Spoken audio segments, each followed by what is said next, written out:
तुम्ही जे आपलं वर्णन केलं की हा आत्मा अमर आहे, हा आत्मा कधी मरत नाही, ते सर्व पाहून मला असं इच्छा झाली आहे की तुमचं सत्य ईश्वरी रूप पाहण्याची माझी इच्छा झाली.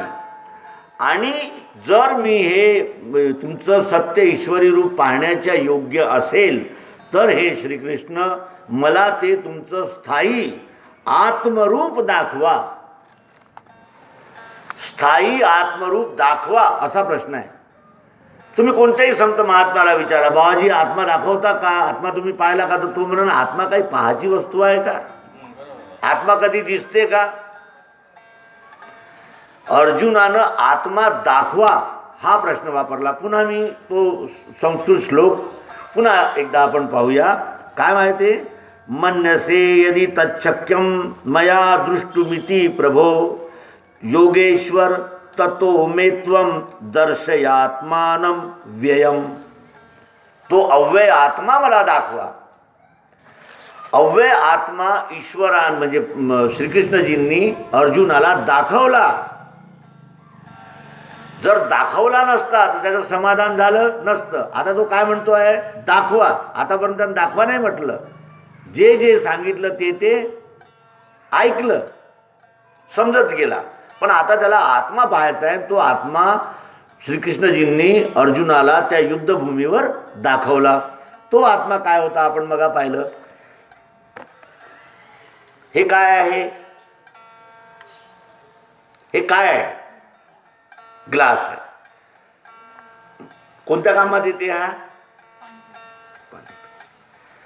आता काही दिवसानं हा ग्लास हजार वर्ष जर इथे ठेवला, हा ग्लास असाच राहील का, काय होईल, तुटून जाईल. तुटल ना, तुटल फुटल वेडावाकडा होऊन जाईल. मग याला ग्लास म्हणतील का कोणी. बरं ग्लास तुटला, पण हे जे स्टील आहे हे स्टील तुटलं का. स्टील आहे तर पुन्हा दुसरा ग्लास बनवू शकते का नाही.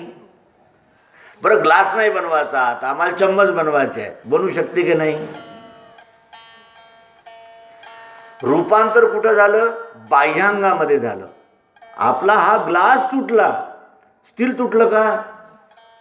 त्या कारखानदाराला याच्यामध्ये जी गोडी होती पाणी पिण्यासाठी आपण विकत आणला, पाणी पिण्याची गोडी होती, पाणी पिण्याची गोडी संपली, पण पुन्हा दुसरा ग्लास बनवण्याची गोडी आहे की नाही याच्यात. हे जे प्रियत्व आहे ते आपलं बाह्य रूपांतरण सतत करत राहते, पण अंतस्थ जो आत्मा आहे त्याचं रूपांतरण होत नाही. जसं आपण हे शरीर धारण केलं, मी इथे पुरुषाचं शरीर धारण केलं, कुणी स्त्रीचं शरीर धारण केलं, या शरीराला सोडल्याबरोबर हे शरीर लोक जाळतील किंवा गाळतील, पण जो या शरीरामध्ये बोलत होता, जो आत्म्यात म्हणजे विश्वरूप परमात्म्याचा अंश होता, त्याला आपण जाळलं का. तो या शरीराला जाळण्याच्या पूर्वीच हे शरीर सोडून निघून गेला की नाही. म्हणून भगवान श्रीकृष्णजी म्हणतात की अर्जुना, हा आत्मा न जळत नाही, तुटत नाही, फुटत नाही, भिजत नाही, वाळत नाही, हा सदोदित जसा आहे तसाच राहतो. फक्त याच्या बाह्य स्वरूपामध्ये रूपांतरण होतं. जसं हे माझं रूप आहे, हे माझं रूप आहे. आता हे रूप असंच होतं का. लहानपणी माझं हे असंच रूप होतं का. लहानपणी मी किती छोटासा होतो, काही आणखीच रूप होतं माझं, होतं की नाही. मग मी थोडा मोठा झालो, मग आणखी रूप बदललं, आणखी मोठा रूप बदललं, आणखी मोठा, आणखी मोठा, एवढा झालो. आता माझं रूप बदललं. पूर्वी मला केस होते, आता आहेत का नाही. काय झालं, रूप बदललं. मी बदललो का. लहानपणी कोण होता, मीच. लहानपणी लहानसा होतो तेव्हा कोण होता, मीच होतो ना. मोठा झालो मीच, त्याच्यापेक्षा मोठा मीच. आणि आता कोण आहे. रूपांतरण ह्या बाह्य स्वरूपामध्ये होते, अंतस्वरूपामध्ये रूपांतरण होत नाही, केवळ स्थानांतरण होते. जसं हा या शरीरातून प्राणोत्क्रमण झाल्यानंतर या शरीराचा नाश झाला, पण हा जो जीवात्मा या शरीराला सोडून गेला तो आपल्या वासनेच्या अनुकूल बापाच्या अन्नावर बसला. वासना ही निराकार असते, तिला आकार नसतो. या वासना कशी असते याच्याविषयी गीतेमध्ये भगवान श्रीकृष्णजी सांगतात की फुलामध्ये जसा गंध असतो, फुलामध्ये काय असतंय? गंध असतो, वास. फूल दिसते, वास दिसते का? वास दिसते का? का बरं? निराकार आहे तो. अशी ही निराकार वासना बापाच्या अन्नावर बसते आणि त्या अन्नाद्वारे ही वासना बापाच्या शरीरात जाते. बापाच्या शरीरातून ती मायेच्या शरीरात ट्रान्सफर होते. मायेच्या शरीरात त्या गर्भामध्ये या जीवाचं संगोपन पालनपोषण होतं, पुन्हा बाहेर येतं. मृत्यू कशाला आला? रूपांतरण कशाचं झालं? शरीराचं झालं. जसं आपण या ग्लासाच्या रूपानं पाहिलं.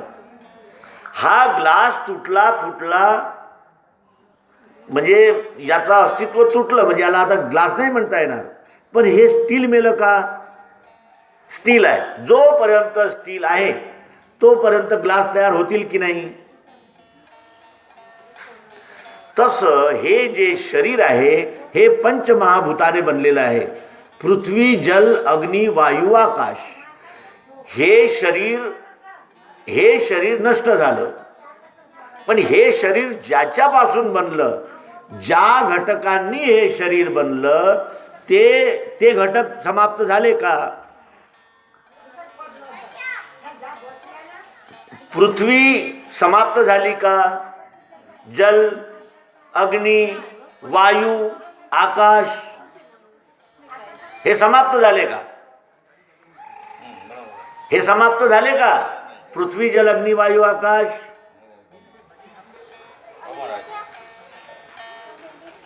अखंड, सर्वत्र, अमर. अमर म्हणता येईल म्हणजे त्याचा कधी नाश. त्या स्टीलपासून तयार झालेल्या ग्लास, मी पुन्हा पुन्हा हे सांगतो कारण हा जर उपदेश तुमच्या लक्षात बसला तर तुम्हाला आत्मविषयक ज्ञान घ्यायला कोणतीच अडचण पडणार नाही आणि तो बोध सरळ हृदयामध्ये जाऊन बसेल. म्हणून हे पुन्हा पुन्हा सांगतो. स्टीलने या ग्लासचा आकार धारण केला, स्टीलने ग्लासाचं रूप धारण केलं. ग्लास हा आपलं रूप बदलवल्यानंतर ग्लास रूपाने नव्हे तर स्टील रूपाने राहतो. हा जीव या पंचमहाभूतापासून बनलेला आहे. याचं ट्रान्सफॉर्मेशन झालं, हा इथून प्राणोत्क्रमण झालं, हा आत्मा इथून यानं जागा सोडली की तो म्हणजे दुसरं शरीर धारण करतो. पण ज्याच्यामुळे हे शरीर निर्माण झालं आहे त्या पृथ्वी, जल, अग्नी, वायू आणि आकाश यांचा नाश होतो का? स्टीलचा नाश झाला नाही, ग्लासाचा नाश झाला. त्याप्रमाणे अर्जुनाला बोध दिला. त्यानंतर त्यांनी सांगितलं की जसं एखादी म्हणजे जसं आता एक पंखा आहे, जेव्हा आपण त्या पंख्याचं सॉकेट त्या बोर्डाला, स्विच बोर्डाला लावतो आणि बटन दाबतो तेव्हा तो पंखा फिरतो. म्हणजे पंखा फिरण्यासाठी जी शक्ती लागली, त्या मोटरची शक्ती, ती शक्ती कोणती आहे? तर भगवंतांनी सांगितलं की सत्वगुण, रजोगुण आणि तमोगुण हे 3 गुण म्हणजे या पंचमहाभूतांना चालना मिळण्यासाठी मिळालेली शक्ती आहे, ऊर्जा आहे. जसं लहान असतो आपण, छोटे असतो तर आपला सर्वजण लाड करतात, बरोबर आहे. कुणी उचलून आपल्याला कडेवर घेते, कुणी बिस्किट देते, कुणी छातीशीन लावते, कुणी बापू म्हणते. का बरं असं म्हणते? कारण आपल्यामध्ये जे काही आहे ते उजागर नसते, आपण निरागस असतो, नाही का? निरागस आहे, त्याला काय समजते? पण तो जेव्हा मोठा होतो तर लोक काय म्हणतात, तू एवढा मोठा आहे तुला समजत नाही का म्हणतात. हे काय झालं तर त्या आपल्या स्थितीमध्ये बदल होत गेला. तर हे बदल जसं आता हिवाळा आहे, आता काय येईल, हिवाळ्यानंतर काय येते, उन्हाळ्यानंतर काय येते, पावसाळा. हिवाळा, उन्हाळा, पावसाळा हे कोण केले का, कोणी करू शकते का, हे आपोआप होतात.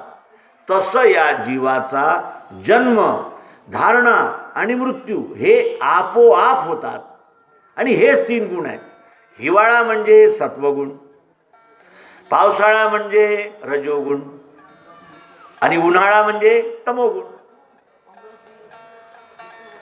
हे 3 गुणच आपल्याला म्हणजे या पंचमहाभूतांना म्हणजे गती देतात. गती, स्पीड, हे 3 गुण देतात. आता हे 3 गुण कसं, तर जसं मी तुमच्याशी चांगला बोलतो आहे आता, तर तुम्हाला कसं वाटते, ऐकण्याला चांगलं वाटून राहिलं. नंतर मी थोडंसं चांगलं थोडंसं वाईट सिनेमाच्याही गोष्टी सांगायला लागलो, तर तुम्हाला काय वाटेल, काही काही चांगलं सांगते आणि काही काही बरोबर नाही सांगत.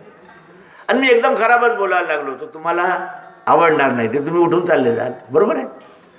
का झालं असं, जेव्हा मी सत्वगुण प्रधान व्यवहार केला तेव्हा मी सर्वांना आवडता झालो. रजोगुणी व्यवहार केला तेव्हा मी व्यावहारिक झालो. आणि तमोगुणी व्यवहार केला तेव्हा मला निकृष्टता प्राप्त झाली. बरोबर आहे. काही झाडं असे असतात की त्यांचे लाकडही कामात येतात, फळही कामात येतात, पानही कामात येतात. काही झाडं आहे त्यांचे फळं कामात येत नाही, त्यांचे पानं कामात नाहीत, त्यांचं लाकूड कामात येते. आणि काही काही झाडं असे आहेत की ते कोणत्याच कामात येत नाही, आहेत ना. तर ही त्रिगुणात्मक जी माया आहे ती प्रकृती अष्टधा आहे. पृथ्वी, जल, अग्नी, वायू, आकाश, सतोगुण, रजोगुण, तमोगुण हे या प्रकृतीचे 8 अंग आहेत. साकार, सगुण जी प्रत्यक्ष दिसते. त्यानंतर याच्यामध्ये आत्मा आहे. आता आत्मा म्हटलं म्हणजे लोकांना काय वाटते की बा तो आत्मा चिंचेच्या झाडावर बसला होता आणि मग तो रात्री 12 वाजता आम्ही तिथून जायला लागलो, मग आम्हाला पांढरं पांढरं दिसलं. मग आम्ही म्हणलं का हे बाई कोण आहे. मग तिनं म्हणलं का मी तर तुमची मावस बहीण हो, 22 वर्षाच्या पूर्वी मेली होती. अशा प्रकारच्या कल्पना करतात आत्मा. काही लोक म्हणतात की प्लॅनचेटद्वारे आत्मा येतो. काही पंथामध्ये असं म्हणतात की ते त्याच्या अंगात आत्मा आला, त्याच्या अंगात आत्मा आला. या प्रकारच्या अंधश्रद्धा, अंधविश्वास आम्हा सर्वांमध्ये पसरलेला आहे. आपण काय म्हणतो, त्या बाईच्या अंगात देवी आली, देवी त्या बाईच्या अंगात आली असं जेव्हा आपण म्हणतो, याचा अर्थ काय, त्या बाईच्या अंगात देवी शिरली असं होईल का. तर या बाबाजीच्या अंगात मला शिरायचं आहे, जमेल का.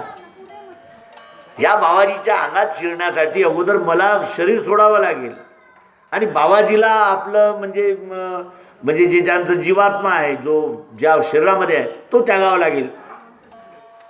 हा ग्लासाचं उदाहरण पाहू. हा ग्लास खाली आहे, खाली आहे ना हा ग्लास. तर या ग्लासात आपल्याला काही ठेवता येईल आणि हा ग्लास जर भरला आहे याच्यात काही टाकता येईल का.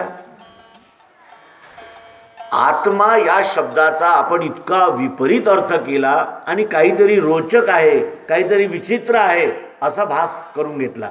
वास्तविक आत्मा कशाला म्हणतात ते आपण गेल्या सत्रामध्ये सांगितलं. पुन्हा आपण त्याचं थोडं रिव्हिजन करून घेऊ. आत्मा काय आहे. आता हा ग्लास आहे, याला रूप आहे, याला रूप आहे, याला शब्द आहे, आवाज आहे, याच्यातही आहे, याच्यातही आहे, रूप याच्यातही आहे, याच्यातही सर्वकडे आहे. याच्यामध्ये गंध आहे, काहीतरी वास येते, यालाही वास आहे, यालाही वास, सगळीकडे वास आहे. नाक लावला म्हणजे वास येते. याला जीभ लावली तर चव आहे, इथेही चव आहे, इथेही चव आहे, कुठेही चव आहे. आणि याला आपण स्पर्श केला, याला स्पर्श आहे की नाही. प्रत्येक ठिकाणी जिथं जिथं आपण हात लावू तिथे आपल्याला स्पर्श, थंड आहे, गरम आहे, नरम आहे, कडक आहे, माहीत पडेल. हे सर्व आहे. याच्यामध्ये हा ग्लास चांगला आहे, नवीन पाणी प्यायच्या लायकीचा आहे, हा सत्वगुणी आहे. थोडासा कटला फटला आहे पण थोडंसं पाणी पिता येऊ शकते, काय आहे, हा रजोगुणी आहे. आणि एकदम तुटून फुटून गेला, आता याच्यात पाणी घेताच येत नाही, हा काय झाला. हे सर्व दिसते. पण आपण जर असा, हे सर्व कुणी सांगितलं? डोळ्याने सांगितलं याला रूप आहे, कानाने सांगितलं याला शब्द आहे, आवाज आहे, जिभेनं सांगितलं याला चव आहे, नाकानं सांगितलं याला गंध आहे म्हणजे वास आहे, ठीक आहे, आणि जिभेनं सांगितलं की याला रस आहे म्हणजे चव आहे, ठीक आहे. मग मनाकडे गेलो आपण, मनानं सांगितलं का हा त्रिगुणात्मक आहे, सत्वगुण रजोगुण तमोगुण. हे कुणाला दिसले? मनाला दिसले. कारण मन हे सूक्ष्म आहे, सूक्ष्म वस्तू सूक्ष्म वस्तूला पाहू शकते. इंद्रिय सूक्ष्म नाही आहे, हे कान आहे, सूक्ष्म आहे का? स्थूल आहे. पण मन कसं आहे? सूक्ष्म आहे. सूक्ष्म मनाला पाहण्यासाठी आपल्याला सूक्ष्म पद्धतीने ही वस्तू त्या मनापर्यंत पोहोचवावी लागली. मनानं सांगितलं की हा ग्लास सत्वगुणी आहे, रजोगुणी आहे आणि तमोगुणी आहे. मग आपण बुद्धीकडे गेलो. मनानंतर आपल्याकडे एक बुद्धी नावाचं साधन आहे की नाही? बुद्धी आहे का? बुद्धी आहे, सर्वाजवळ आहे. काही कुठून मागून आणण्याची, उधारी मागण्याची, कर्जाने घेण्याची काही गरज नाही आहे. बुद्धी आहे. त्या बुद्धीला आपण विचारलं की याच्यामध्ये शब्द स्पर्श रूप रस गंध आहे, सत्वगुण रजोगुण तमोगुण आहे, पण इथं आणलं कशासाठी? बुद्धीला आपण विचारलं, या ग्लासाला इथे आपण का आणलं? तेव्हा बुद्धीनं सांगितलं पाणी प्यायची आवड होती, पाणी प्यायची गरज होती, म्हणून या ग्लासाला इथे. ते प्रियत्व, अस्तित्व आहे, दिसते. आणि कसं? प्रिय रूपानं दिसते. इथं हा ग्लास प्रिय आहे की नाही? हा माईक बोलायला प्रिय आहे, हे कपडे घालायला प्रिय आहे, हे पुस्तकं ठेवायला प्रिय, हा कॅमेरा पाहायला प्रिय, बाजी प्रिय. इथं अप्रिय काय आहे असं सांगा? काही या जगामध्ये अप्रिय आहे काही? जे चाहत जरूरत नाही असं या जगात काही आहे का? काय आहे? दगड सुद्धा पाळव्यात टाकण्याच्या कामाचे असतात, कागद सुद्धा लिहिण्याच्या कामाचा असतो, आणि काही कागद असे असतात की ते मौल्यवान असतात. जसा 1000चा नोट आहे, तोही कागदच आहे की नाही?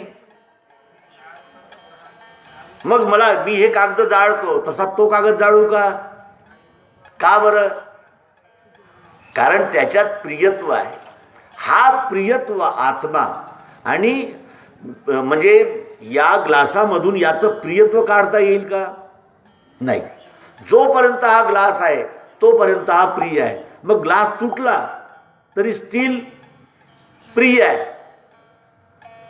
स्टील नंतर चम्मच बनले, प्रिय आहे. मग चम्मचही तुटले, मग आम्ही ताट बनवलं, प्रिय आहे.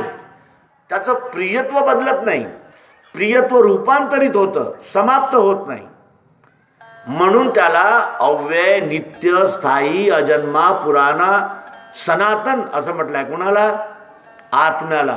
तो आत्मा म्हणजे अंगात शिरणं, अंगातून निघून जाणं नव्हे, तर प्रत्येक वस्तूचं प्रियत्व. ते प्रियत्व हाच आत्मा आहे, निराकार. आत्मा कसा आहे? निराकार. इथे या आकारात प्रिय आहे, इथे या आकारात प्रिय आहे, इथे या आकारात प्रिय आहे, इथे या आकारात प्रिय आहे की नाही? वेगवेगळ्या आकारामध्ये एकच आत्मा आहे, हे त्या अर्जुनाला सांगितलं. आता एक प्रश्न असा निर्माण झाला की मी आत्मा आहे, पण मी स्वतःला पाहू शकत नाही. जेव्हाही मी स्वतःकडे पाहत होतो मला काय दिसते? हात, पाय, नाक, तोंड, कान, डोळे हे सर्व दिसते, पण माझ्यातला आत्मा दिसत नाही. का बरं? का नाही दिसत आत्मा? जसं आता या ग्लासानं म्हटलं की मी आपल्यातलं प्रियत्व पाहतो, अस्तित्व पाहतो, तर तो पाहू शकतो का? जेव्हाही तो अस्तित्व पाहण्याचा प्रयत्न करील हा आकार समोर येईल. कारण पाणी साठवून ठेवणे हे प्रियत्व याच्यात आहे, बरोबर आहे? त्याच्यामुळे हा आत्मा तत्वदर्शनाद्वारे तत्वचिंतनाद्वारे, तत्वबोधाद्वारे आपलासा करावा लागतो, जाणून घ्यावा लागतो. आणि हे दोन्ही भाव, साकार भाव, शब्दस्पर्श रूप रसगंध, सतोगुण रजोगुण तमोगुण, आणि याच्यातला निराकार भाव चाहत जरूरत प्रियत्व आत्मा, हे दोन या ग्लासापासून वेगळे वेगळे करता येतात का? या ग्लासातलं प्रियत्व वेगळं करता येईल का? या ग्लासातला शब्द वेगळा करता येईल का? या ग्लासामध्ये चव आहे, ती वेगळी करता येईल का? नाही. हे कॉम्बिनेशन आहे. पण एक भाग आहे रूपांतरण होतो, प्रकृती अष्टधा रूपांतरित होते, पण याच्यात व्याप्त जो आत्मा आहे तो रूपांतरित होत नाही. कितीही आकार बदलले तरी तो आत्मा असतोच असतो, त्याचा नाश कशानेही करता येत नाही. आता हे झाले दोन भाव, आणि या दोन भावांचंच भांडण चाललं आहे. जे लोक म्हणतात की ईश्वर दिसत नाही, आम्ही त्याला मानतो. काही लोक म्हणतात की जो दिसत नाही तो खरा आहे, आम्ही त्याला मानतो, ते निराकारवादी आहेत. त्यांचं म्हणणं असं आहे की जे दिसत नाही ते आम्ही मानतो, आणि काही लोक म्हणतात जे दिसते त्याला आम्ही मानतो. जे दिसते त्याला मानतो त्यांनी काय केलं, मूर्त्या म्हणजे प्रतिमा बसवल्या. आणि जे लोक दिसत नाही त्याला मानतात त्या लोकांनी काय केलं, त्या प्रतिमा तोडल्या. बरोबर. एक म्हणतात ईश्वर साकार आहे, एक म्हणतात ईश्वर निराकार आहे. पण हे निराकार आणि साकार हे वेगळे वेगळे करता येत असतात का? जर मी म्हटलं कुणालाही की या वस्तूमधले शब्द स्पर्श रूप रस गंध वेगळ्या वेगळ्या प्लेटमध्ये ठेवा, होईल काय? हे नाही. याच्यामध्ये असलेलं सत्वगुण रजोगुण तमोगुण हे वेगळ्या वेगळ्या प्लेटमध्ये काढून ठेवा, किंवा याच्यामध्ये असलेला प्रियत्व रूप आत्मा बाजूला काढून ठेवा, नाही होऊ शकत. कॉम्बिनेशन आहे हे एक जीव झालेले आहेत. हे आठही असणारच, आठातला एकही पार्ट याच्यातून वेगळा करता येणार नाही, कारण ते वस्तुरूप झालेले आहे, अंगभूत झालेले आहे. यानेच ही वस्तू निर्माण झालेली आहे. मग सद्गुरूकडे गेल्यानंतर हे लक्षात आलं की याच्यामधून साकार वेगळं करता येत नाही आणि निराकारात्मा वेगळा करता येत नाही. मग सद्गुरूंनी सांगितलं, मग तुमचं झगडा करणं बरोबर आहे का? एकच वस्तू साकार आहे, तीच वस्तू निराकार आहे. निराकार वस्तू कैसी, निराकार वस्तू कैसी आकाराली, तुका म्हणे बाप माझी सद्गुरु माऊली. निराकार वस्तू कैसी आकाराली. हा निराकार आत्मा आकार धारण करून कसा उपस्थित राहिला? बरोबर. सद्गुरू त्याला सांगतात की निराकार आणि साकार एकाच वस्तूचे दोन सापेक्ष भाव आहेत. जसं पोट कोणाचं आहे? माझं. आणि पाठ, बरोबर. तर म्हणून सद्गुरू म्हणतात की तुम्ही जर बाजारात मी गेलो आणि मी म्हटलं चमकदार द्या, पांढरं द्या, असं राहते, मिळेल का मला? हे नाही मिळणार. बरं, याचा असा आवाज होता, याचा असं होतं तसं. पण मला काय करावं लागेल? याचं नाव घ्यावं लागेल. मला ग्लास द्या. मला ग्लास मिळेल की नाही नाव घेतल्याबरोबर? म्हणजे वस्तूचं संपूर्ण स्वरूप नाम आहे आणि त्याला पुरुषोत्तम म्हणतात. क्षर म्हणजे बदलणारी प्रकृती अष्टधा, अक्षर म्हणजे त्याच्यात व्याप्त चाहत जरूरत प्रियत्व रूप आत्मा, आणि या दोन्हींचा लय कशामध्ये होतो? नावात होतो. आता जसं मी नाव घेतलं राधा, तर राधा कपडी राधा, कपड्यामध्ये आहे तीही राधा. ती राधा कम्प्युटर इंजिनियर आहे, तीही राधा. राधा म्हणतात तिचं साकार रूप, तिच्यामध्ये व्याप्त गुण, या दोन्हींचा मला ताबडतोब बोध झाला नाव घेतल्याबरोबर.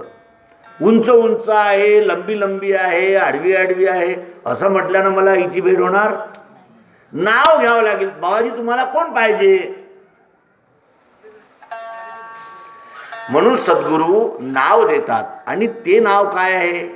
विश्व.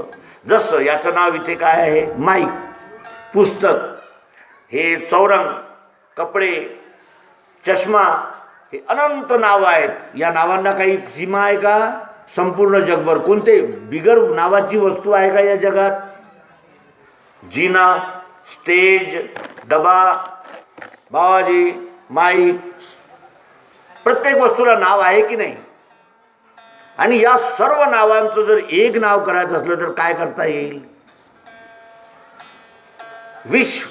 विश्व म्हणतात त्याच्यामध्ये कुत्री, बकरे, मासळी, डुक्कर, माणसं, गायी, जनावरं, कबूतर सगळे येतील की नाही? म्हणून सद्गुरू सांगतात का हा विश्वरूप परमात्माच आहे. हे विश्वच परमात्मा आहे. न विश्वापासून वेगळं आहे, न विश्वाच्या आतमध्ये आहे, न विश्वाच्या बाहेर आहे. हे विश्व स्वयंभू आहे, स्वयंसंचालित आहे, स्वयंनियंत्रित आहे. याला चालवणारा कुणी नाही आणि याला थांबवणारा कुणी नाही. आपल्याला हे पाहता येईल की एखादं आपण झाड तोडलं, त्याच्या झाडाच्या बाजूला जी एखादी छोटीशी अशी एक अंकुर निघायला लागतं. त्या तुटलेल्या झाडामध्ये ही इच्छा आहे की मी जगलो पाहिजे. तर मी आणि जगलो पाहिजे या दोन इच्छा सर्वांमध्ये आहे. तर याप्रमाणे नावामध्ये संपूर्ण वस्तूचा लय होतो. वस्तूमध्ये संपूर्ण जे 9 विभाग आहेत, म्हणजे पृथ्वी, जल, अग्नी, वायू, आकाश, सत्वगुण, रजोगुण, तमोगुण आणि अक्षरात्मा आणि जरूरत प्रियत्व तो आत्मा. 8 आणि 1 9 आणि 10वं कोणतं? नाम. 10वं काय? 8 प्रकृती, अष्टधा. 9वं अक्षरात्मा प्रियत्व आणि 10वं हे सर्वांचं एकत्रीकरण नाम. हे प्राप्त झालं. आता आपल्याला माहीत झालं की पृथ्वी इथं आहे, आकाश इथं आहे, पाणी इथं आहे, वायू इथं आहे, बरोबर. शब्द, स्पर्श, रूप, रस, गंध, ठीक आहे, इथे आहे. पंचज्ञानेंद्रियामध्ये हे पंचमहाभूत आहेत, हे माहीत झालं आपल्याला. अग्नी पोटात आहे, अन्न पचवतो. वायू श्वास घेतो, आपल्याजवळ आहे. पाणी 70% माणसाच्या शरीरात काय आहे? या पंचमहाभूतापासून हे शरीर बनलेलं आहे आणि या शरीरामध्ये जीवात्मा राहतो. एक प्रश्न त्या दिवशी चर्चेमध्ये आला की आत्मा आणि जीवात्मा यांच्यात काय फरक आहे? आत्मा आणि जीवात्मा यात काय फरक आहे असा तो प्रश्न आहे. आता तो विषय चालला आहे तर त्याही प्रश्नाचा विचार यथामती केला पाहिजे. जसं एका भांड्यामध्ये खूप साखर आहे, इतकी मोठी साखर आहे. आता ते संपूर्ण साखर म्हणजे काय आहे? तो संग्रह आहे त्याच्यापासून मिठाई बनवू शकते. पण त्याच्यातला एक दाणा उचलला मी, तो दाणा, साखरेचा दाणा उचलला, तर तो साखर आहे की नाही? त्याच्यात गोडी आहे की नाही? जशी त्या भांड्यामध्ये आहे साखरेमध्ये गोडी, तीच गोडी या कणात आहे की नाही? पण त्या साखरेनं मिठाई बनवता येते, या कणानं बनवता येईल का? का बरं? ते पूर्ण आहे. हे जे ठेवलं आहे ते कसं आहे? पूर्ण आहे. आणि हा त्याचा अंश आहे. ममेवांशो जीवलोके जीवभूता सनातना. गीता सांगते, गीता काय सांगते? माझाच अंश आहे हा जीव सनातन, माझा अंश आहे. म्हणजे हा विश्वरूप परमात्मा अंशरूपाने या जीव भावनेमध्ये प्रगट झालेला ममेवांशो, माझाच अंश आहे. जीवलोके, हे सगळे भूत मात्र माझ्या अंशापासून निर्माण होतात. जसं आता याचं एक उदाहरण पाहू. हे याच्यामध्ये पाणी आहे, याच्यात पाणी आहे. मग हे पाणी असं पडतंय पहा. हे जे पडून राहिलं हे काय आहे? पाणी आहे. पण हे जे पडून राहिलं ना, याला अभिमान झाला. यानं काय विचार केला की मी पाणी नाही आहो, मी थेंब आहो. मी काय आहो? थेंब. मी थेंब आहे. कुठपर्यंत थेंब आहे? इथून सुटला इथपर्यंत येईपर्यंत हा काय आहे? थेंब आहे. मग काय आहे? मी थेंब आहे. मी या पाण्यापासून वेगळा आहे. माझं वेगळं स्वरूप आहे. ही भावना त्या थेंबाने करून घेतली. वास्तविक त्याची भावना खरी आहे का? तो पाणी नाही आहे का? बरं, त्या थेंबामधून मी पाणी काढून घेतो, तो थेंब राहील का? थेंब कशाचा बनलेला आहे? आणि थेंबामध्ये ओतप्रोत काय आहे? पाणीच आहे ना, पाणीच आहे. जसं पाण्यापासून बर्फ बनला. बर्फ कशाचा आहे? पाणी नसेल तर बर्फ होईल का? बरं, पाणी मी असं मारलं तर कोणी मरणार नाही, पण बर्फ फेकून मारला, डोक्याला लागला तर मरल का नाही? काय झालं? त्याच पाण्याचं ट्रान्सफॉर्मेशन झालं, त्यानं रूप बदललं आणि तेच पाणी वाफ बनून आकाशात गेलं, ढगांमध्ये ते संग्रहित झालं. त्याच पाण्यानं वाफेचं रूप धारण केलं. तेच पाणी ढगाच्या रूपाने आकाशात उभं आहे. एकच पाणी आहे, पाण्यात काही फरक पडला नाही, फक्त त्याच्या बाह्य रूपामध्ये परिवर्तन झालं. मी थेंब आहे हा अभिमान सोडताच त्याच्या हे लक्षात येतं की मी पाणी आहे. तो जेव्हा थेंब, आपण स्वतःला थेंब समजतो, तेव्हा आपल्याला असं वाटते की मी मर्यादित आहे, मी छोटा आहे, मी वेगळा आहे, असं वाटते की नाही? जसं